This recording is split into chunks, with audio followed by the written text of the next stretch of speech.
اللہ رب العزت نے اپنے فضل و کرم سے آج گویا کہ ایک طرح سے ہمارے تعلیمی سلسلے کو عافیت کے ساتھ مکمل فرما دیا۔ اس پر اللہ کا شکر ادا کیا جائے، زبان سے بھی، اعمال سے بھی اور اپنے احوال سے بھی۔ علم کا شکر صرف یہ نہیں ہے کہ زبان سے الحمدللہ کہہ دیا جائے یا اللہم لک الحمد و لک الشکر کہہ دیا جائے، بے شک زبانی شکر مطلوب ہے، لیکن صرف اتنا کافی نہیں ہے، بلکہ عالم کے لیے یہ ضروری ہے کہ وہ علم کا شکر اس طرح ادا کرے کہ اس کا دل، اس کے اعضاء، اس کے اقوال، اس کے احوال گویا کہ سب مل کر اس علم کا شکر ادا کر رہے ہیں۔ آج ہماری زندگی علمی پوری ہو گئی، اس لیے آج اب ہمیں یہاں اس بات کو سوچنا ہے کہ ہماری آئندہ کی زندگی کا رخ کیا ہوگا۔ اب ہمیں آئندہ کیا کرنا ہے، کیونکہ اکثریت ہمارے طلبہ کی وہ ہوگی جب یہاں سے فارغ ہو کر انشاءاللہ چلی جائے گی، جا کر اور دیگر اپنے آپ کو مشغول کرے گی، تو ہمیں یہ سوچنا ہے کہ ہمیں آئندہ کی زندگی کا رخ کیا اختیار کرنا ہے۔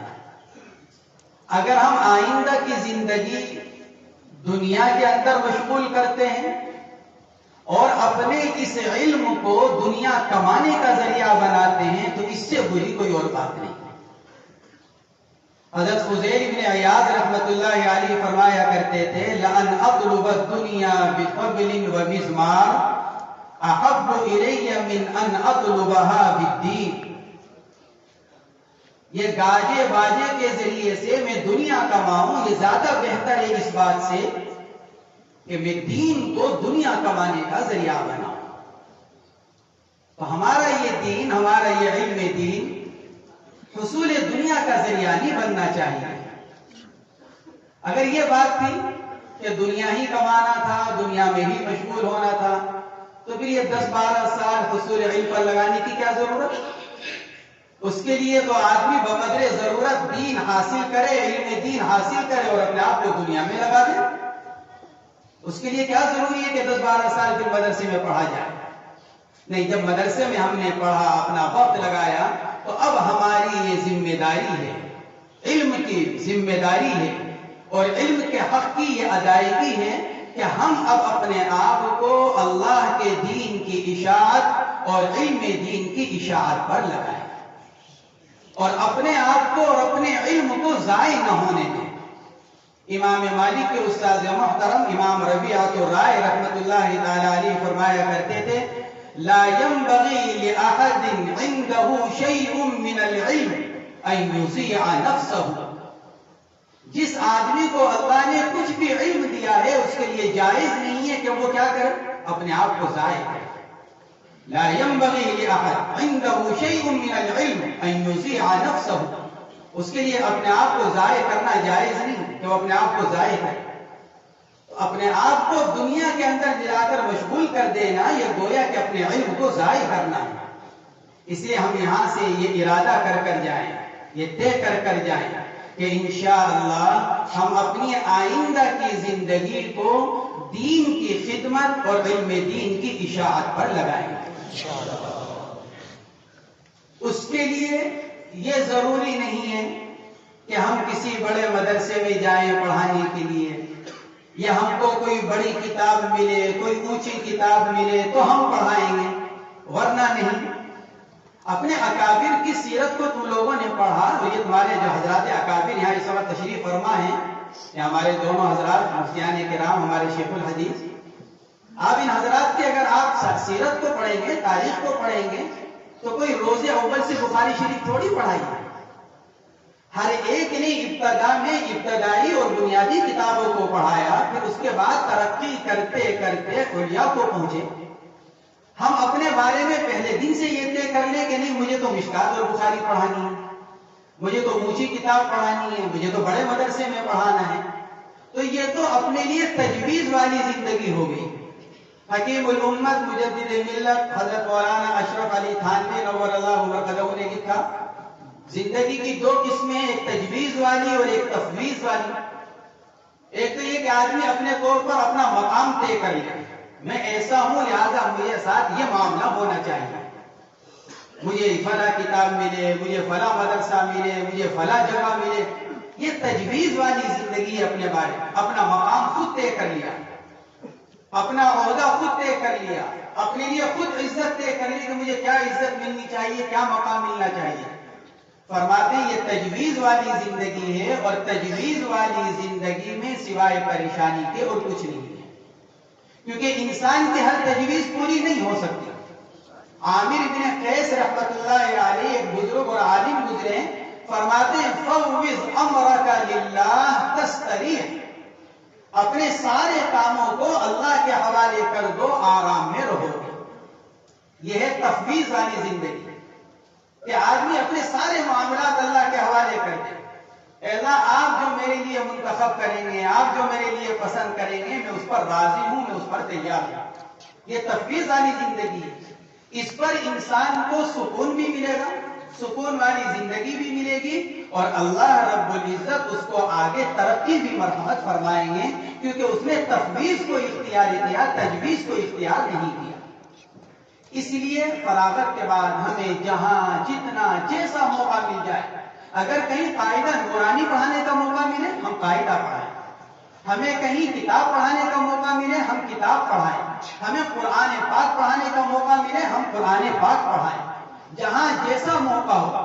بلکہ تمہارے اوپر تمہارا سب سے پہلا حق تمہارے خاندان کا ہے، تمہارے علاقے کا ہے۔ آج کی سب سے بڑی ایک بات یہ ہو رہی ہے کہ ہمارے فضلاء اپنے علاقے کو اپنی محنت کا میدان بنانے کے بجائے دوسری جگہوں پر جانے کو پسند کرتے ہیں۔ وجہ وہی تجویز والی زندگی، معلوم ہے کہ اپنے علاقے میں مکتب چلانا پڑے گا، مکتب سے شروع کرنا پڑے گا، دوسری جگہ جا کر ذرا بڑی کتاب مل جائے گی۔ حالانکہ ہمارے اوپر جو پہلا حق ہے وہ کس کا ہے؟ ہمارے گھر والوں کا، ہمارے خاندان کا، ہمارے علاقے کا۔ ہم وہاں رہ کر کام کریں، وہاں رہ کر محنت کریں۔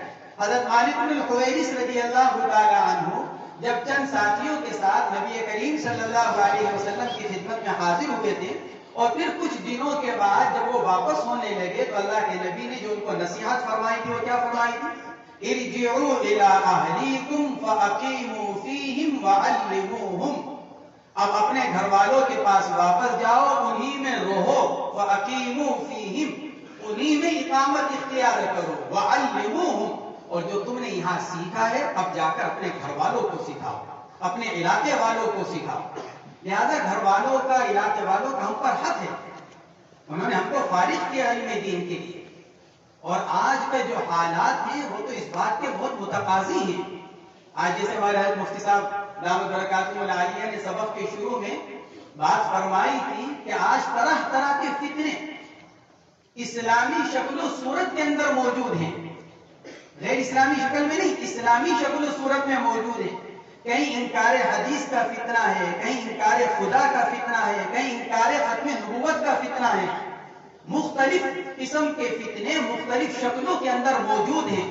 جو ہماری طرح کے لوگ ہیں، داڑھی ٹوپی والے، کرتے پجامے والے، ہمیں ان سب سے ہوشیار رہتے ہوئے عقائد صحیحہ کے اوپر محنت کرنی ہے کہ ہم اپنے اپنے علاقوں میں عقائد صحیحہ پر محنت کریں، کیونکہ ایمان کا تحفظ بنیادی چیز ہے۔ ایمان کے تحفظ کے بغیر اعمال کا تحفظ کیسے ہوگا؟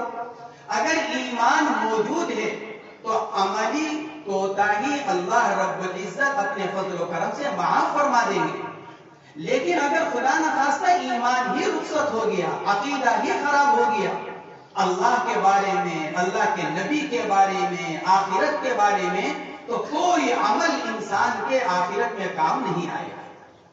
اس لیے ضرورت ہے اس بات کی ہم اپنے اپنے علاقوں میں جو نئے نئے فتنے آ رہے ہیں، ظاہر ہو رہے ہیں، ان کے اوپر کام کرنے والے بنے، اپنے لوگوں کو، اپنے علاقے کے لوگوں کو ان کے ایمان کی حفاظت کرنے کی فکر کرنے والے بنے، اور جو موقع ہو وہ کام کریں۔ مولانا محمد یوسف صاحب بن نوری رحمت اللہ علیہ ہمارے اکابر میں سے گزرے ہیں، بڑے عالم، بڑے محدث۔ انہوں نے لکھا ہے ایک مرتبہ کہ اپنے شاگردوں سے فرمایا تھا کہ اگر خدا نخواستہ کہ زندگی کے کسی موقع پر اگر میرے اوپر دین کی خدمت کے سارے دروازے بند ہو جائیں اور میں دین کی کوئی خدمت نہ کر سکوں کسی راستے سے، تو میں خاموشی کے ساتھ کسی دور دراز کے گاؤں اور علاقے میں چلا جاؤں گا اور اس گاؤں میں جا کر جو مسجد بند پڑی ہوئی ہوگی اس کو کھولوں گا، اپنے پیسے سے جھاڑو خرید کر لاؤں گا، مسجد کی صفائی کروں گا، پھر اذان دوں گا، اذان دے کر گشت کروں گا، لوگوں کو نماز کے لیے مسجد میں لے کر آؤں گا، اور جو لوگ نماز کے لیے مسجد میں آئیں گے ان کو نماز پڑھا کر پھر میں ان سے کہوں گا کہ میں یہاں تمہاری مسجد میں آیا ہوں، آپ اپنے بچوں کو پڑھنے کے لیے میرے پاس بھیجیں، میں آپ کے بچوں کو قاعدہ پڑھاؤں گا۔ کون کہہ رہا ہے؟ حضرت مولانا محمد یوسف صاحب بن نوری رحمۃ اللہ علیہ، محدث عظیم، معارف سنن تو آپ سب حضرات واقف ہیں اس سے، شرح ترمذی، وہ فرما رہے ہیں مطلب یہ نکلا کہ جہاں جیسا موقع ہو، حالات جس کے متقاضی ہوں، ہمیں اس دین کی خدمت کے لیے ہر وقت اپنے آپ کو تیار رکھنا چاہیے اور کام کرنا چاہیے۔ اللہ تعالی ہم سب کو اس کی توفیق و رحمت فرمائے۔ دوسری بات، یہاں اپنے آپ کو سال کے ختم پر مکمل نہ سمجھیں کہ ہم علمی اعتبار سے مکمل ہو گئے ہیں۔ جو آدمی اپنے آپ کو مکمل سمجھے گا وہ سوائے نقصان کے اور کچھ نہیں اٹھائے گا۔ یہ مکمل ہونے کی سند نہیں ہے، بخاری شریف کا ختم ہو جانا، عالمیت سے فارغ ہو جانا، یہ مکمل ہونے کی سند نہیں ہے، بلکہ یہ تو ایک طرح سے بس اس بات کی سند ہے کہ گویا کہ اس طالب علم کو علم کے ساتھ کچھ مناسبت ہو گئی ہے اور اس نے علم کے ساتھ اپنا کچھ وقت گزارا ہے۔ ہمارے مدرسے میں علم پڑھتے ہوئے اس نے کچھ وقت گزارا ہے، یہ اس کی سند دی جاتی ہے، یہ مکمل ہونے کی سند نہیں ہے۔ اس لیے ہر وقت اپنے آپ کو طالب علم سمجھا جائے۔ منہومان لا یشبعان، طالب علم و طالب دنیا، دو حریص ایسے ہیں کہ جن کا کبھی پیٹ نہیں بھرتا، بھرنا نہیں چاہیے۔ ایک ان میں سے کون؟ طالب علم، علم کا طلب کرنے والا۔ اسی لیے کہا گیا العلم من المہدی الی اللحد۔ امام احمد بن حنبل رحمۃ اللہ علیہ ایک مرتبہ بڑی تیزی کے ساتھ تشریف لے جا رہے تھے، ہاتھ میں دوات، روشنائی۔ کسی نے روکا، عرض کیا کہ آپ اتنے بڑے امام، آپ اس حال میں اس طرح دوڑے چلے جا رہے ہیں، کب تک یہ صورتحال رہے گی؟ فرمایا الی الموت۔ ارے بھائی یہ تو موت تک کا کام ہے، یہ ایسا کام نہیں ہے کہ اس کو چھوڑ دیا جائے، یہ تو موت تک کا کام ہے، سیکھنا سکھانا۔ اس لیے اپنے آپ کو ہمیشہ طالب علم سمجھے۔ تیسری بات، اپنے آپ کو اپنے بڑوں کے حوالے کریں۔ آج کے جو فتنے کا دور ہے اس میں اپنے آپ کو خالی رکھنا، یہ اپنے بارے میں یہ تصور کر لینا کہ میں بڑا ہو گیا، یہ انتہائی خطرے کی بات ہے۔ اس لیے اپنے آپ کو اپنے کسی بڑے کے حوالے ضرور کریں، کسی کو اپنا مربی بنائیں، کسی کو اپنا شیخ بنائیں، جس سے آپ کو مناسبت ہو اس کو اپنا مربی اور اپنا شیخ بنائیں اور اس کے مشورے سے اپنے کام کریں۔ اس لیے کہ نفس ایسا دشمن ہمارے ساتھ لگا ہوا ہے جس کے بارے میں کہا گیا ان اعداء عدوک نفسک التی بین جنبیک، تمہارے دشمنوں میں بڑا دشمن تمہارا وہ نفس ہے جو تمہارے پہلو میں موجود ہے۔ تو یہ ہر وقت ساتھ لگا ہوا ہے، اس لیے کبھی بھی اپنے بارے میں یہ تصور نہ کریں میں بڑا ہو گیا، میں مکمل ہو گیا، کہ نہیں، ہم چھوٹے ہیں، ناقص ہیں۔ حکیم الامت حضرت تھانوی نور اللہ مرقدہ کا ملفوظ ہے، فرماتے ہیں میں علماء کو اس بات کی خاص طور سے نصیحت کرتا ہوں، کبھی بھی اپنے بڑوں کے سامنے اپنے آپ کو بڑا مت سمجھیں۔ فرماتے ہیں جب بڑے موجود ہوں تو آدمی اپنے آپ کو بڑا ظاہر نہ کرے، بلکہ اپنے بڑوں کے سامنے ہمیشہ اپنے آپ کو چھوٹا بنا کر رکھے۔ فرماتے ہیں اس کی وجہ یہ ہے کہ جب آدمی اپنے آپ کو بڑا کرتا ہے اور شہرت کا طالب ہوتا ہے تو شہرت دنیاوی مصائب کا دروازہ کھولتی ہے۔ شہرت کیا کرتی ہے؟ دنیاوی مصائب کا دروازہ کھولتی ہے۔ فرماتے ہیں کہ چھوٹے بن کر رہنے میں دین کی بھی سلامتی ہے اور دنیا کی بھی سلامتی ہے۔ یہ فرماتے ہیں حضرت تھانوی، چھوٹا بن کر جب آدمی رہے گا تو دین کی بھی سلامتی، دنیا کی بھی سلامتی۔ شیخ المشائخ حضرت حاجی امداد اللہ صاحب مہاجر مکی رحمت اللہ علیہ کا ملفوظ ہے میں صرف دو سے ڈرتا ہوں، تیسرے سے نہیں، صرف دو سے ڈرتا ہوں، ایک اپنے رب سے، دوسرے اپنے نفس سے۔ شیخ المشائخ حاجی امداد اللہ صاحب مہاجر مکی فرماتے ہیں میں صرف دو سے ڈرتا ہوں، ایک اپنے رب سے، دوسرے اپنے نفس سے۔ ایسے بڑے آدمی اپنے بارے میں یہ فرما رہے ہیں تو ہمیں اور آپ کو اس کے بارے میں کتنی فکر کرنے کی ضرورت ہے۔ علامہ ابن تیمیہ رحمۃ اللہ علیہ نے ایک جگہ لکھا ہے کہ میں نے تاریخ کا مطالعہ کیا، جتنی گمراہ جماعتیں گزری ان سب کو پڑھا، پڑھنے کے بعد میں نے دیکھا کہ ہر ایک گمراہ جماعت کا بانی، ذمہ دار، علم والا، صلاحیت والا، استعداد والا، لیکن خود بھی گمراہ ہوا اور ایک بہت بڑے طبقے کی گمراہی کا ذریعہ بنا۔